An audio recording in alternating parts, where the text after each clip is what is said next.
Hi guys, ഞാൻ കുറച്ച് നാൾ മുമ്പൊന്ന് ഇഷയിൽ പോയിട്ടുണ്ടായിരുന്നു. കോയമ്പത്തൂർ ആദിയോഗി. ഭയങ്കര ആഗ്രഹമായിരുന്നു, കുറേ കാലത്തെ ആഗ്രഹത്തിന് ശേഷം പോയതാണ്. അത് പോയത് ഏകദേശം ഒരു ശിവരാത്രിയുടെ ടൈമിലായിരുന്നു. ശിവരാത്രി വരാൻ പോകുന്നതിനൊരു 3-4 ദിവസം മുമ്പ്. അതുകൊണ്ട് കറക്റ്റ് ഫ്രണ്ടിൽ നിന്നുള്ള വ്യൂ ഒന്നും കറക്റ്റ് കിട്ടിയിട്ടില്ല. പിന്നെ ഹൈലൈറ്റ് ലൈറ്റ് ഷോ ആയിരുന്നു. കുറേ ഇതിലെല്ലാം കറങ്ങി വൈകുന്നേരം ആവാൻ വേണ്ടിയിട്ട്, ലൈറ്റ് ഷോയ്ക്ക് വേണ്ടിയിട്ട്. അതിൻ്റെ ഉള്ളിൽ തന്നെ എന്തൊക്കെയാണ് ഉള്ളതെന്ന് നമുക്ക് പറഞ്ഞറിയിക്കാൻ പറ്റത്തില്ല. ഒരു ശിവലിംഗമുണ്ട്.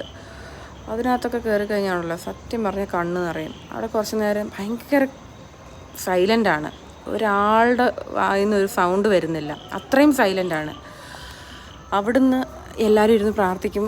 ഓക്കെ, നോർമലി എല്ലാവരും ഇരുന്ന് പ്രാർത്ഥിക്കുന്നത്. പക്ഷേ എന്താണെന്നറിയത്തില്ല, സത്യം പറഞ്ഞ് അവിടുന്ന് ഇരിക്കുമ്പോഴത്തേക്കിന് കണ്ണ് നിറഞ്ഞു പോകും.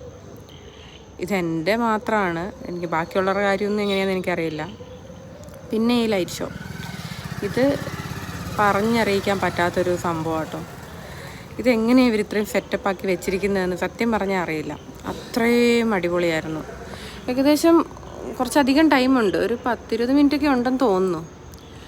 ഞാനത് ഓൾറെഡി ഏകദേശം അതിൻ്റെ ഒരു പകുതി ടൈമോളം ഞാനത് വീഡിയോ എടുത്തായിരുന്നു. എന്നിട്ട് പക്ഷേ ഇത് ഞാൻ കുറച്ച് സ്പീഡാക്കിയതാണ്, അല്ലെങ്കിൽ ഒത്തിരി വലുതാവത്തില്ല അതുകൊണ്ട്. പക്ഷേ എന്നാലും എല്ലാം ക്ലിയറാണ്, നല്ല രസമില്ല കാണാൻ. ഇതൊക്കെയൊന്ന് അവിടെ പോയി തന്നെ നമ്മൾ എക്സ്പീരിയൻസ് ചെയ്യേണ്ട കാര്യമാണ്. ഇനിയും പോകണമെന്ന് ഭയങ്കര ആഗ്രഹമുണ്ട്. പറ്റുന്ന പോലെ പോകണം. എപ്പോഴാണെന്നൊന്നും അറിയില്ല. പറ്റുന്ന സമയത്ത് ഇനിയും പോകണമെന്ന് ഭയങ്കര ആഗ്രഹമുണ്ട്. ഇതുപോലെ ലൈറ്റ് ഷോ എല്ലാം വീണ്ടും കാണണം. അന്ന് ശിവരാത്രിയുടെ ടൈമിലല്ലാതെ നോർമൽ ടൈമിൽ പോകണം.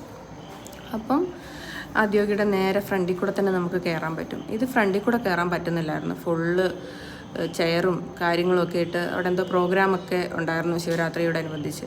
അപ്പം ഫുൾ റഷായിരുന്നു. നല്ല സൈലൻ്റായിരിക്കുന്നൊരു സമയത്ത് പോകണം. അങ്ങനെ വലിയൊരാഗ്രഹം ഇതിലൂടെ ഞാൻ സാധിച്ചു. ഓക്കെ ഗൈസ്, നമുക്ക് അടുത്ത വീഡിയോയിൽ കാണാം. ബൈ.